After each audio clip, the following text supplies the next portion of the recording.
পল্টন থেকে এই শাহবাগ অভিমুখীতে বিক্ষোভ মিছিল করেছি। সেখানে আপনারা হাজার হাজার নেতা কর্মী ঝড় বৃষ্টিকে উপেক্ষা করে সমবেত হয়েছেন। আপনাদের সবাইকে ছাত্রদল কেন্দ্রীয় সংসদের পক্ষ থেকে এবং বিএনপির ভারপ্রাপ্ত চেয়ারম্যান ছাত্রদলের সাংগঠনিক অভিভাবক জনাব তারেক রহমানের পক্ষ থেকে ধন্যবাদ ও কৃতজ্ঞতা জানাচ্ছি। প্রিয় উপস্থিতি, আপনারা দেখেছেন গত বুধবারে মিটফুট হাসপাতালের সম্মুখে একটি অনাকাঙ্ক্ষিত ঘটনা ঘটেছে এবং এমন বর্বরোচিত হামলার ঘটনা ঘটেছে যেগুলো সত্যিকার অর্থে আমাদের হৃদয়ে রক্তকরণ হয়েছে এবং কোন সভ্য সমাজে এ ধরনের পাথর মেরে হত্যা কোনোভাবে মেনে নেওয়ার মতো নয়। আমরাও মেনে নেইনি, ছাত্রদল মেনে নেয়নি। আমরা বিক্ষোভ মিছিল করেছি, ক্যাম্পাসে তার প্রতিবাদ জানিয়েছে এবং সন্ত্রাসীদের সত্যিকার অর্থে গ্রেপ্তারের দাবি জানিয়েছি। কিন্তু যত দিন যাচ্ছে তত স্পষ্ট হচ্ছে এর নেপথ্যে বড় কোনো ষড়যন্ত্র রয়েছে। তদন্তে প্রতিবেদন হচ্ছে এর পিছনে একটি বড় ষড়যন্ত্রমূলক রাজনীতি রয়েছে। তারই অংশ হিসাবে বুধবারের পর 2 দিন পর যখন এই ভিডিও ফুটেজ জনসম্মুখে প্রকাশ করা হল, তারপর থেকে আমরা দেখেছি যে বুয়েট ক্যাম্পাসকে রাজনীতি মুক্ত বলা হয়, যেখানে কোনো ছাত্র রাজনীতি চালু নেই। আমরা দেখেছি সেখানে কেউ কেউ গুপ্ত সংগঠনের নেতৃত্বে যারা রয়েছে তারা ঢাকা বিশ্ববিদ্যালয়ের ক্যাম্পাসে এসে চরম আপত্তিকর মন্তব্য করেছে, যা সরাসরি রাজনৈতিকভাবে তারা মন্তব্য করেছে এবং এটি একটি রাজনৈতিক স্লোগান হিসাবে আমরা দেখব। আমরা অত্যন্ত শান্তভাবে আমাদের ছাত্রদলের সাংগঠনিক অভিভাবক জনাব তারেক রহমানের নামে যে কটূক্তি করেছেন আমরা অনেক কষ্টে হজম করেছি। আমরা সারা বাংলাদেশে আমাদের ছাত্রদলের নেতাকর্মীকে শান্ত রেখেছি। কিন্তু যদি আমরা এ ধরনের মত সৃষ্টি প্রতিনিয়ত চলতে থাকে, আমরা সবার সম্মুখে ঘোষণা দিচ্ছি ছাত্রদল শান্ত থাকবে না। সারা বাংলাদেশে প্রতিবাদ জানানো হবে, সারা বাংলাদেশের রাজপথে ছাত্রদল তার প্রতিবাদ জানাবে এবং সে কারণে এ ধরনের গুপ্ত রাজনীতির কারণে যদি বাংলাদেশ অস্থিতিশীল হয় তার পুরোপুরি দায়ভার জামাত শিবিরকে নিতে হবে। সংগ্রামী উপস্থিতি,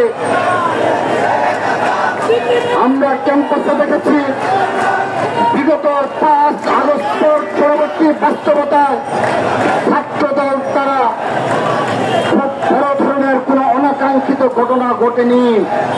ঢাকা বিশ্ববিদ্যালয়ের সহ জগন্নাথ জাহাঙ্গীরনগর চট্টগ্রাম রাজশাহী বিশ্ববিদ্যালয়ের সহ বাংলাদেশের সকল শিক্ষা প্রতিষ্ঠানে সর্বোচ্চ ধৈর্য এবং সহনশীলতার রাজনীতি উপহার দিয়ে চলেছে বাংলাদেশ জাতীয়তাবাদী ছাত্রদল। তারা বিগত 1 বছর কোন ইস্যু না পেয়ে বারবার চেষ্টা করেছে ছোটখাটো কোন ঘটনাকে কেন্দ্র করে ক্যাম্পাসকে অস্থিতিশীল করার জন্য। আপনারা লক্ষ্য করে দেখবেন এই মিটফুট হাসপাতালে যে অনাকাঙ্ক্ষিত ঘটনা ঘটেছে তার প্রতিবাদে গুপ্ত সংগঠন ইসলামী ছাত্র শিবির ঢাকা বিশ্ববিদ্যালয়ের সহ কোন ক্যাম্পাসে তারা মিছিল করেনি। এটা তারা প্রমাণ হয় বিগত সাম্য হত্যার প্রতিবাদেও তারা কোন ক্যাম্পাসে একটি মিছিল পর্যন্ত করেনি। পারভেজ হত্যার প্রতিবাদেও বাংলাদেশের কোন ক্যাম্পাসে একটি মিছিল পর্যন্ত তারা করেনি। এটি তারা প্রমাণ হয় 1971 সালে যেভাবে ছাত্র সংঘের ভূমিকায় অবতীর্ণ হয়ে বাংলাদেশের স্বাধীনতার বিরোধিতা করেছিল, মা বোনদের ইজ্জত সম্মান হানি করেছিল, সেই একই ধারায় তারা আজও গুপ্ত রাজনীতি অব্যাহত রেখেছে। এই গুপ্ত রাজনীতি অব্যাহত ধরুন যখন বাংলাদেশ অস্থিতিশীল হবে, যদি তারা সেই বাংলাদেশের সাধারণ তরুণ শিক্ষার্থীদের একটি অংশকে বিভ্রান্ত করতে সক্ষম হয়, বাংলাদেশ অস্থিতিশীল হয়, ইতিহাসে যখন এর বিচার হবে, ইতিহাসে যারা লোকতন্ত্র কায়েম করেছে তাদের যখন বিচারের দাঁড় হবে, তখন দেখবেন এই ইসলামী ছাত্র শিবির বলবে আমাদের সে জায়গায় কোনো কমিটি ছিল না। এবং সেজন্য তারা গুপ্ত অবস্থায় থেকে সকল অপকর্মের দায় ওই সাধারণ শিক্ষার্থীদের উপর চাপিয়ে দিতে চায়। আমি সাধারণ শিক্ষার্থীদের সজাগ দৃষ্টি রাখার, জুলাই আগস্ট গণঅভ্যুত্থান সফল হয়েছে এই সাধারণ শিক্ষার্থীদের অকুতোভয় সংগ্রামের কারণে, সাহসিকতার কারণে।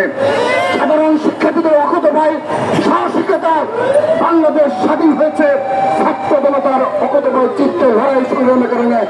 জুলাই আগস্টের গণঅভ্যুত্থান সফল হয়েছে, কিন্তু এই জুলাই আগস্ট গণঅভ্যুত্থানের 1 বছর পূর্তির তরফ যখন এই ইসলামী ছাত্র শিবির ক্যাম্পাসে ক্যাম্পাসে গুপ্ত রাজনীতি করে আমাদের সর্বোচ্চ সাংগঠনিক অভিভাবক, ছাত্র দলের সর্বোচ্চ সাংগঠনিক অভিভাবক, বাংলাদেশের লক্ষ লক্ষ ছাত্র সমাজের অহংকার বিএনপির ভারপ্রাপ্ত চেয়ারম্যানকে নিয়ে কটূক্তিমূলক রাজনীতির উপহার দিল। আমরা বলতে চাই তার জবাব ছাত্র দল অক্ষরে অক্ষরে একসময় দেবে ইনশাআল্লাহ।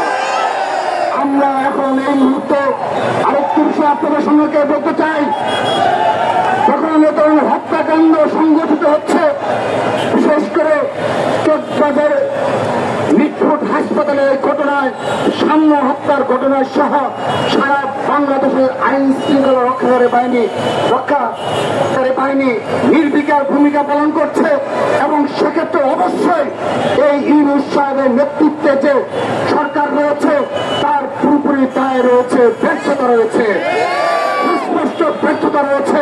কিন্তু আপনারা লক্ষ্য করে দেখবেন এই গুপ্ত সংগঠনের নেতা কর্মীরা তারা রাতের অন্ধকারে যে মিছিল করেছে, সেই মিছিলে এই সরকারের কোন ব্যর্থতা তারা দেখে না। তারা এদিকে একটি রাজনৈতিক ইস্যু বানিয়ে আমাদের সর্বোচ্চ সাংগঠনিক অভিভাবক, যিনি বিগত 17টি বছর দেশের বাইরে অবস্থান করছেন এবং বাংলাদেশের গণতন্ত্র পুনরুদ্ধারে সাহসিকতার সহিত নেতৃত্ব দিয়ে চলেছেন, তাকে জড়িয়ে যে